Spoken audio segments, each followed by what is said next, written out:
아무리 사람이 복음을 막으려고 해도 하나님은 마지막 때까지 복음을 전파하십니다.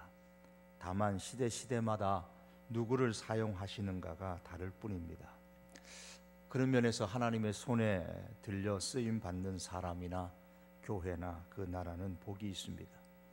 사도행전 1장 8절에서 예수님은 오직 성령이 너희에게 임하시면 너희가 권능을 받고 예루살렘과 온 유대와 사마리아와 땅끝까지 이르러 내 증인이 되리라고 하셨습니다.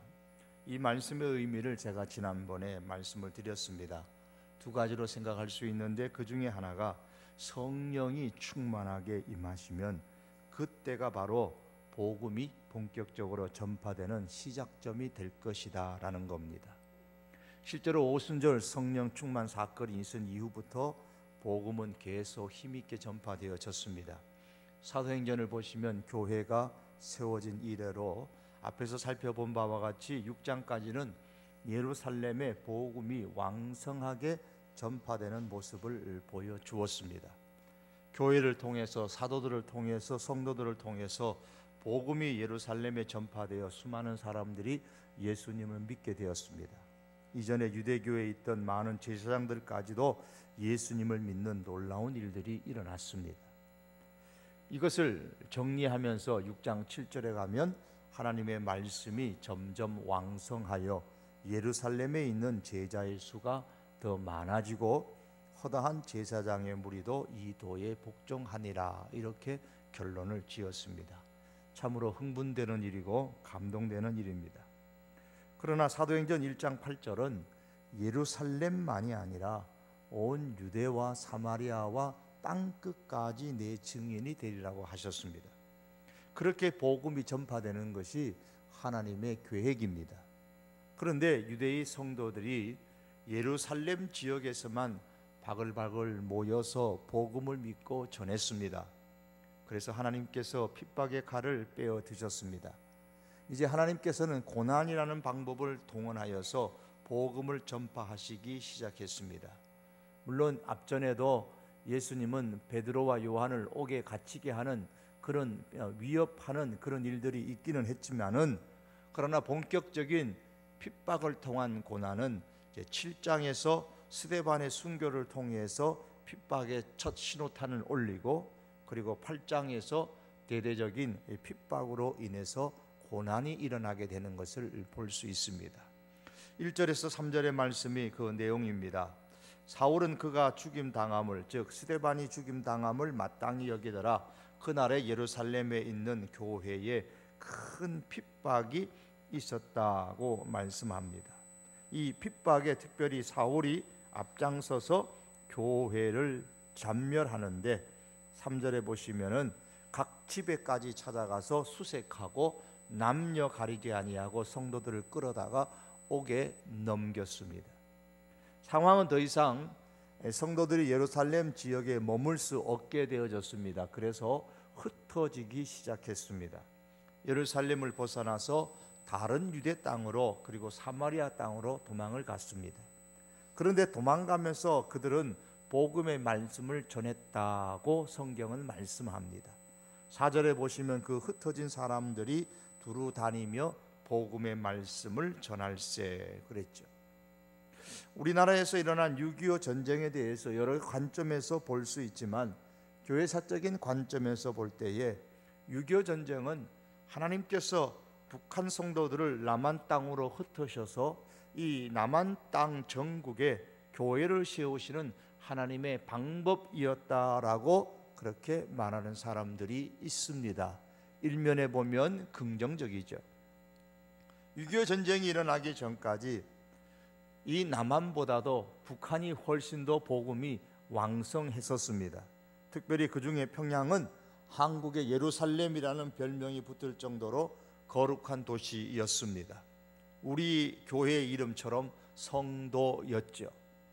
북한에서 피난 오신 분들이 이 남산 자락에 성도 교회를 세운 것도 복음으로 가득 찬 그 평양 도시를 기억하고 지은 이름일 것입니다.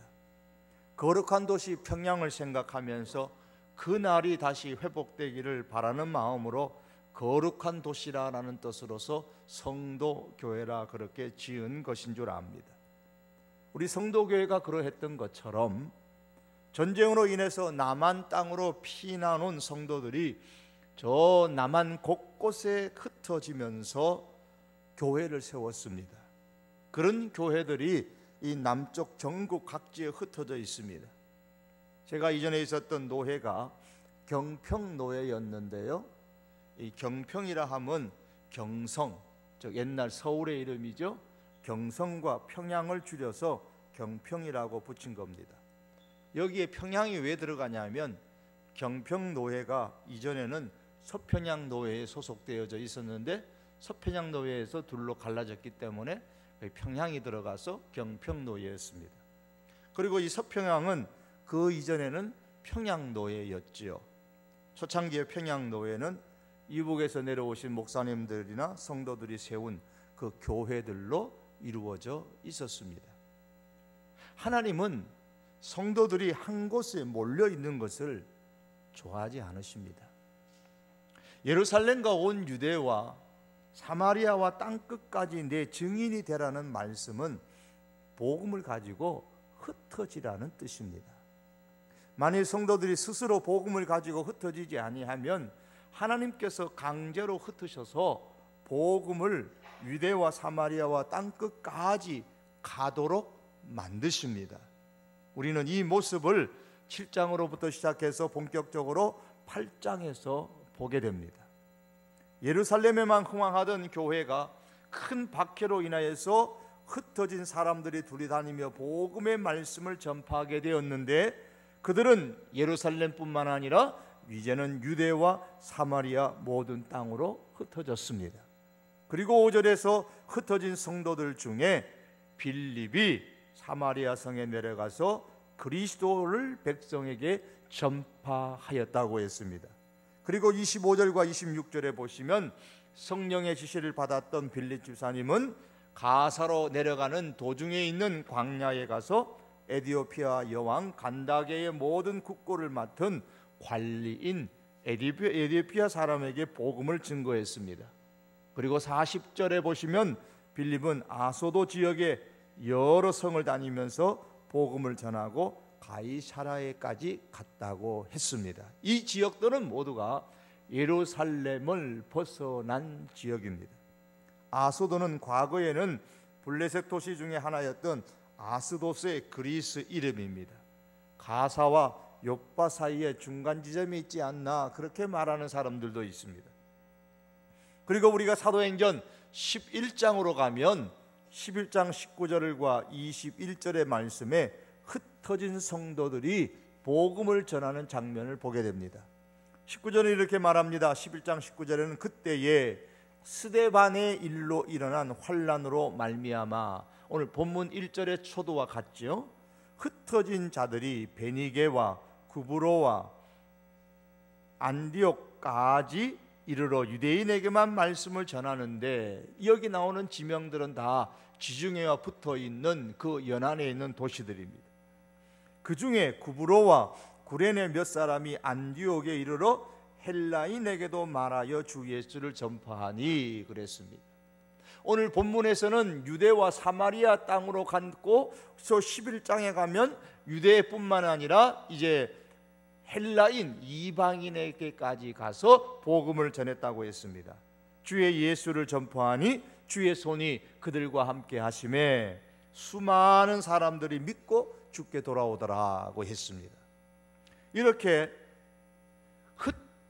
이 예루살렘에 핍박이 있음으로 통해서 흩어진 사람들이, 성도들이 가면서 복음을 증거합니다. 사도행전 1장 8절에 하나님의 그 구원의 계획에 따라서 예루살렘뿐만 아니라 유대와 사마리아와 땅끝까지 이방인에게까지 복음이 증거되는 것을 우리가 보게 됩니다.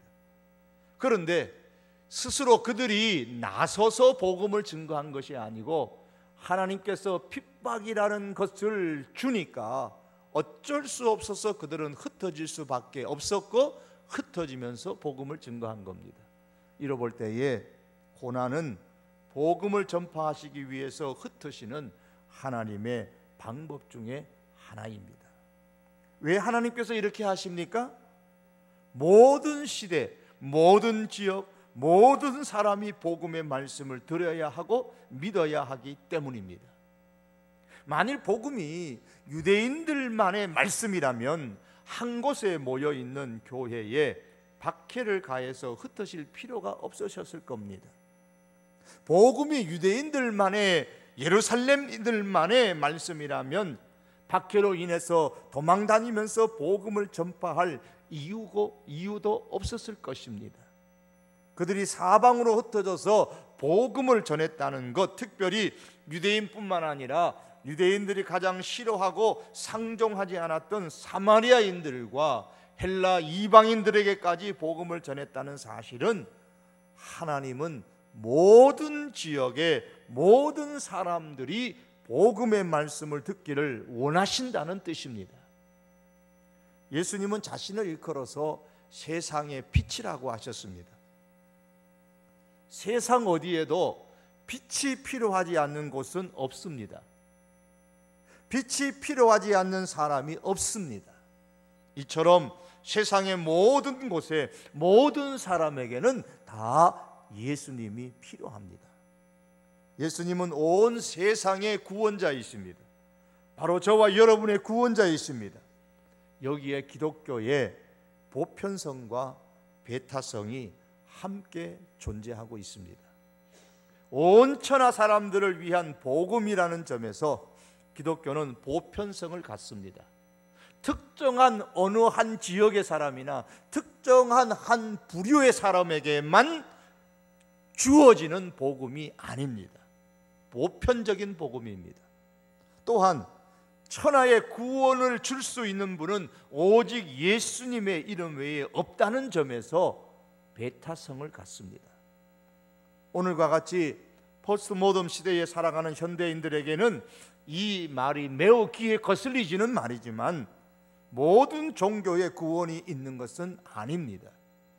구원의 종착점은 같고 세상의 모든 종교는 그 구원으로 가는 하나의 길에 불과하다고 가르치는 이 포스트 모더니즘 종교 다원주의는 분명히 성경의 말씀과는 거리가 멀어도 한참 먼 내용입니다.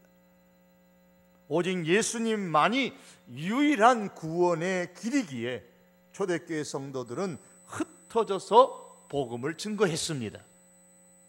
만일 기독교가 다양한 구원의 길들 중에 하나라면 무엇 때문에 스데반이 순교를 했으며 성도들이 핍박 가운데 생명 걸고 흩어지면서 복음을 증거했겠습니까? 무엇 때문에 자기 조국 백성이 상종하지도 않고 발로 밟기조차도 꺼려하는 사마리아 땅으로 빌립이 전도하러 내려갔겠습니까? 사랑하는 성도 여러분, 우리에게는 여러 종교가 필요한 것이 아닙니다. 오직 예수님만이 필요합니다. 세상의 모든 사람에게는 여러 종교가 필요한 것이 아니라 오직 예수님만이 필요합니다. 그렇기 때문에 이 절대적인 배타성으로 인해서, 그리고 절대적인 이 보편성으로 인해서 초대교회 성도들은 오직 예수님만을 전했고 예수님의 부활만을 증거했습니다. 4절에서 흩어진 사람들이 복음을 전했다고 했고 5절에서는 빌립이 사마리아 성에 가서 그리스도를 전했다고 했습니다. 12절에 보면 빌립이 하나님 나라와 및 예수 그리스도의 이름에 관하여 전도했다고 했습니다. 예수님이 복음의 핵심입니다.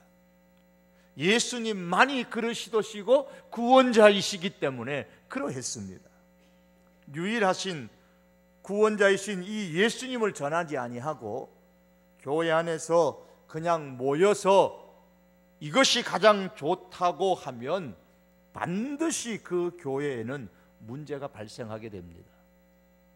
교회 안에서 일어나는 그 문제의 근원을 들여다보면은 분명히 거기에는 여기가 좋사오니 하면서 그 안에서만 바글바글 거리는 그 현상이 이제는 문제로 나타나게 되는 겁니다. 왜냐하면 하나님께서 그런 교회는 흩으시기 때문입니다. 여러분, 교회는 자발적으로 흩어지든지 아니면 핍박을 통해 강제로 흩어지든지 둘 중에 하나를 해야 합니다. 우리 성도교회는 자발적으로 흩어져서 복음을 전하는 교회가 될 수 있기를 바랍니다. 이 지역에, 한국 땅에, 그리고 세계 곳곳에 복음의 말씀을 전파하는 선교의 교회가 될 수 있기를 원합니다. 사람들이 공부를 할 때에 박사 논문을 쓰고 박사 학위를 받습니다. 박사 논문에 그 논문이 가치가 있으려면 단 한 가지를 명심해야 됩니다. 자기만의 주장이 있어야 한다는 겁니다.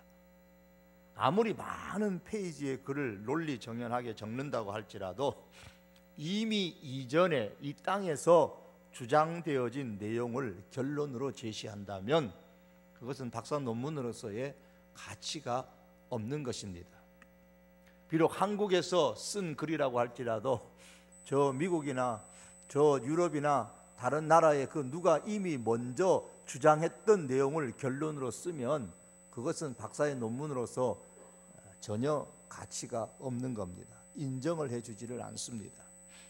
그래서 박사 논문이란 이전에 있었던 수많은 주장들과 연구들과 논리들이라는 아주 큰 바위 위에다가 과거의 사람들이 이러했고 저러했고 이렇게 주장했고 저렇게 주장했는데 이러이러하고 저러저러한데 결론적으로 거기에 나는 이렇게 주장한다라는 자기만의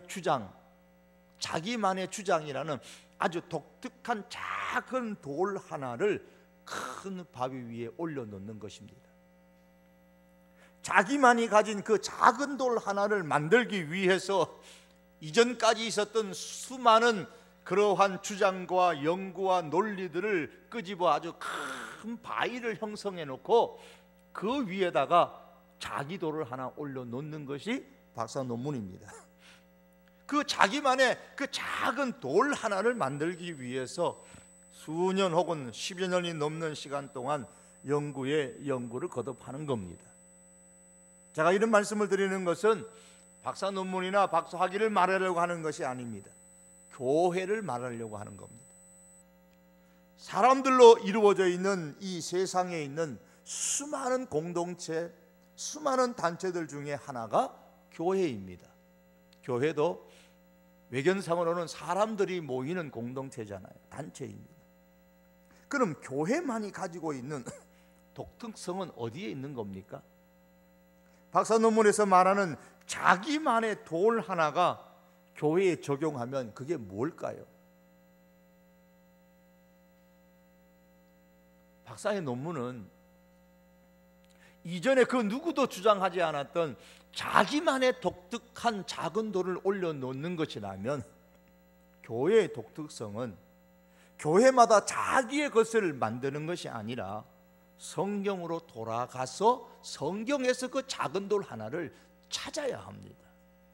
그것이 바로 예배와 전도입니다. 교회를 가장 교회답게 하는 마지막 하나의 돌은 예배와 전도입니다. 하나님은 예배의 하나님이십니다. 그래서 하나님은 교회를 통해서 예배를 받으시기를 원하십니다. 지금도 하나님은 예배하는 사람을 찾으신다고 하셨습니다. 그래서 예배자의 수준은 곧 그 교회의 수준을 나타내기도 합니다. 이것이 하나님께 최고의 영광이고 또한 인간의 최고의 행복의 조건입니다. 그런데 세상은 창세기 3장 이후로 하나님을 떠났습니다. 그래서 하나님은 하나님을 예배하는 사람을 찾으시는데 그래서 전도하게 하십니다. 한 사람이 하나님을 예배하는 것보다 두 사람이 예배하는 것보다 20사람이 교회하는 것보다 200명의 사람이 한 교회가 예배하는 것보다 더 수많은 교회가 전심으로 하나님을 예배하는 것을 하나님은 원하십니다. 그래서 전도하게 하십니다. 복음이 전파되게 하십니다. 한 곳에만 머물러 있으면 강제로라도 핍박을 가해서 흩으셔서 복음을 전하게 하시는 것이 하나님의 뜻입니다. 그만큼 하나님은 예배를 원하십니다. 따라서 교회는 모였을 때에 하나님을 예배하는 교회가 되어야 되고, 흩어져서는 전도하는 교회가 되어야 됩니다. 하나님은 이 일을 위해서 세상 끝날까지 주도적으로 일을 행하실 것입니다. 그렇다면 우리 성도 교회는 예배와 전도의 모든 것을 걸어야 하는 것은 자명한 겁니다. 교회를 교회되게 하는 아주 작은 돌 하나, 이게 없으면 더 이상 세상의 다른 단체와 다를 바 없다고 말할 수 있는 그 독특한 것, 그것은 예배와 전도입니다. 왜 교회에 나옵니까? 예배하기 위해서입니다. 왜 예배를 마치고 각자의 삶으로 흩어집니까? 전도하기 위해서입니다. 왜 금요 기도에 나오십니까? 기도의 응답을 받기 위해서죠. 예, 그렇습니다. 기도의 응답을 받아야 합니다. 무슨 기도의 응답을 받기를 원하십니까? 때로는 그것이 사업, 때로는 자녀, 때로는 내 공부, 때로는 내 건강, 내 가정, 내 믿음, 많은 기도에 응답받기를 원하는 내용들이 있을 것입니다. 그렇다면 그로 통해 이루어지는 그 기도의 응답을 통하여 이루고 싶은 것이 과연 무엇입니까? 성도의 대답은 하나이어야 됩니다. 하나님을 예배하고 전도하기 위해서입니다. 밥을 먹는 것도, 잠을 자는 것도, 잠시 쉼을 갖는 것도, 사업을 하는 것도, 공부를 하는 것도, 선행을 베푸는 것도, 사는 것도, 죽는 것도 모두 다 보다 더 잘 하나님을 예배하고 보다 더 복음을 효과적으로 잘 전하기 위해서입니다. 이것이 바울이 나는 사나 죽으나 그 뜻입니다. 이것이 교회의 존재 목적이고 핵심입니다. 이것이 빠지면 아무리 많은 사람들이 모여도 더 이상 교회가 아닙니다. 초대교회가 사회에 존재했던 그 시대에 유대인들에게 있어서는 정치적으로 아주 민감하고도 슬픈 시대였죠. 그들은 로마에 의해서 정복당하고 식민지 생활을 하고 있었습니다. 나라를 빼앗겼단 말입니다. 그런 시대에 교회가 할 일이 무엇일까요? 교회가 해야 할 일이 이것이다 저것이다 말하고 주장하는 사람들이 얼마나 많았겠습니까? 그런 시대에 교회가 어떤 역할을 해야 할까? 그런데 초대교회의 사도들과 성도들은 교회를 나라를 회복하는 데 이용하지 않았습니다. 정치를 하는 데에 이용하지 않았습니다. 사업을 하는 데에 교회를 이용하지 않았습니다. 초대교회 성도들 가운데 나라를 회복하는 데 관심이 있는 사람도 있었을 것이고, 정치를 하는 사람도 있었을 것이고, 사업을 하는 사람들도 있었을 것입니다.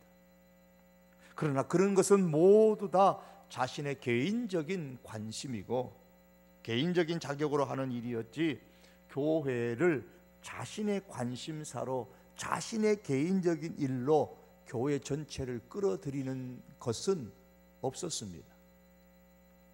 초대교회는 공식적으로 한 번도 당시의 정치적인 상황이나 사회적인 상황을 언급하지 않았습니다. 오직 예수님과 예수님의 부활만을 전했습니다. 그로 통해서 하나님을 예배하는 사람들을 가능한 많이 만드는 데만 초점을 기울였습니다. 사도행전이라는 것은 사도들이 어떻게 활동했는지에 관한 내용입니다. 사도행전에 나타난 사도들의 활동을 한번 보십시오. 이것은 초대교회 활동을 보는 것과도 같습니다. 이것은 교회가 생겨난 초창기에 교회가 무엇에 초점을 맞추어야 하는가를 보여주는 것이기도 합니다. 이것은 교회가 무엇을 하는 곳인가? 거기에 관한 중요한 내용을 말씀하는 것이기도 합니다. 사도들은 한 번도 교회를 정치적인 목적으로 사용하지 않았습니다. 사회를 개혁하는 목적으로 이용하지도 않았습니다. 자신의 나라를 독립시키려는 독립운동의 하나의 수단으로 교회를 사용하지도 않았습니다. 좀 더 거슬러 올라가서 예수님께서는 공생의 삶을 사시면서 정치판을 바꿀 수도 있으셨고 사회를 보다 더 좋은 상황으로 바꿀 수도 있으셨습니다. 심지어 잃어버렸던 그 나라 조국 이스라엘을 회복할 수도 있으셨습니다. 적어도 그것을 기대하는 사람들도 많았습니다. 그러나 이런 일들은 성도들이 복음을 믿고 자신이 관심을 갖고 있는 그 분야로 진출하여서 복음의 정신이 드러나도록 함으로써 이루어질 일입니다. 예수님은 한 번도 그와 같은 일에 나서지 않으셨습니다. 교회는 오직 하나님을 예배하고 예수님을 증거할 뿐입니다. 사랑하는 성도 여러분, 교회에 와서 무엇을 기대하십니까? 교회를 이용해서 정치적 목적을 이루고 싶으십니까? 교회를 이용해서 사회 개혁을 이루시고 싶으십니까? 교회를 이용해서 어떤 사업의 유익을 얻고 싶으십니까?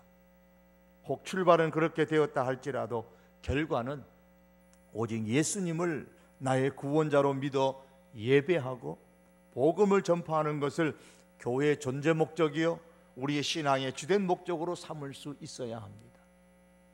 교회가 교회되게 하는 것은 독립운동에 참여하는 것도 아니고 사회개혁에 참여하는 것도 아닙니다. 교회를 교회되게 하는 것은 복음을 전파하고 하나님을 예배하는 사람을 만드는 겁니다.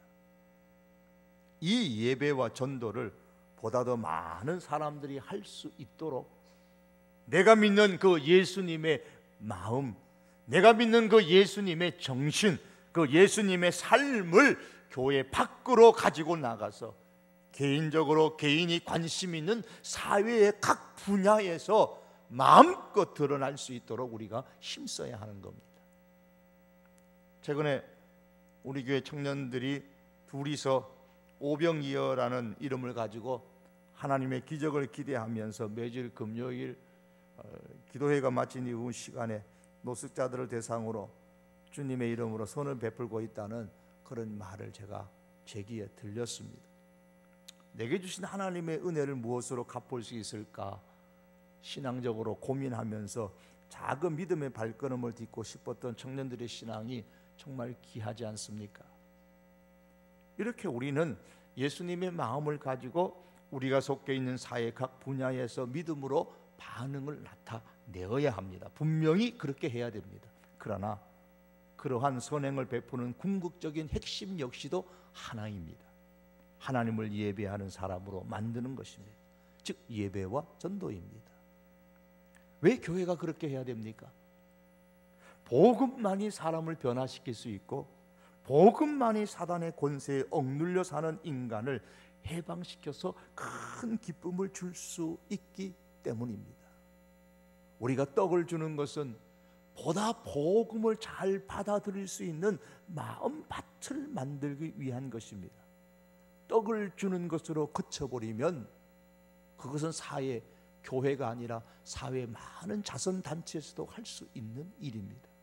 물론 교회는 자선단체들이 하는 것보다 더 많은 선행을 베풀어야 됩니다. 그러나 그 목적은 복음을 받아들일 수 있는 옥토로 만들기 위한 겁니다. 빌립이 사마리아 성으로 가서 복음을 전했더니 그 사람들이 복음을 믿게 되었고 오늘 8절에 보시면 그 성에 큰 기쁨이 있더라 그랬습니다. 상처로 얼룩진 사람들에게 찾아가서 사마리아인이라고 얼마나 핍박을 받고 얼마나 조롱을 받고 외면을 당했습니까? 그런데 그러한 사마리아 성에 빌립이 찾아가서 복음을 전했더니 상처가 치유되고 기쁨이 넘쳤다고 했습니다. 그렇습니다. 복음만이 사람에게 기쁨을 회복시켜 줍니다. 왜냐하면 복음만이 인간의 고질적인 문제인 사단으로 인한 죄의 문제를 해결해 주기 때문에 그렇습니다. 복음만이 인간이 안고 있는 최고의 문제인 이 죽음의 권세를 해결해 줄 수 있기 때문입니다. 복음만이 어떻게 사는 것이 진정으로 가치 있는 삶인가를 올바로 제시해 주기 때문입니다. 사랑하는 성도 여러분, 말씀을 맺으면서 이제 우리 성도교회가 모여서 하나님을 전심으로 예배하고 핍박을 통한 강제가 아니라 자발적으로 자원하여 믿음으로 우리가 흩어지면서 오직 예수 그리스도의 이 복음을 전파하는 우리가 될 수 있기를 원합니다. 이로 통해서 우리 성도교회의 이와 같은 모습을 통해서 이 땅에 하나님을 예배하는 백성들이 많이 일어날 수 있기를 바랍니다. 핍박을 통해서 흩어지면서도 복음을 전했던 이 초대교회의 성도들처럼 이 일에 우리의 삶의 모든 것을 다 쏟을 수 있기를 바랍니다. 교회가 하는 일이 이것저것 많은 것 같고 복잡하는 것 같지요. 그러나 양파의 껍질을 벗는 것처럼 다 벗겨버리면 교회가 해야 할 일은 이것밖에 없습니다. 우리가 함께 모여 하나님을 전심으로 예배하는 참된 예배자가 되는 것이요, 그리고 우리가 흩어지면 무엇을 하든 어떤 성취를 이루든 어떤 기도를 하든 그 기도의 응답을 통하여, 우리가 어떤 수고를 하든 그 수고의 결과를 통하여, 아닌 그 수고의 과정을 통하여서 예수 그리스도의 복음을 전하는 것입니다. 그로 통해서 이 땅에 예배하는 사람들이 많아지도록 만드는 것, 이것이 하나님께서 이 땅에 교회를 세우신 목적입니다. 오늘 우리는 본문 속에서 이 일을 위하여 하나님께서 흩어지지 아니하니까 핍박을 통해서도 흩어지는 이 하나님의 열심을 우리가 보게 됩니다. 그러므로 사랑하는 성도 여러분, 우리가 신앙생활하면서 남은 생애 동안 이 성도교회를 통하여서 이 교회 안에서 우리가 함께 전심으로 예배하는 예배자가 될 뿐만 아니라 우리의 이 신앙을 가지고 우리의 삶의 현장으로 가면 어떤 모습을 통해서든지 주의 복음을 증거하는 자로 살아갈 수 있는 저와 여러분의 인생이 될 수 있기를 주님의 이름으로 축복합니다. 기도하겠습니다. 존귀하신 우리 하나님 아버지,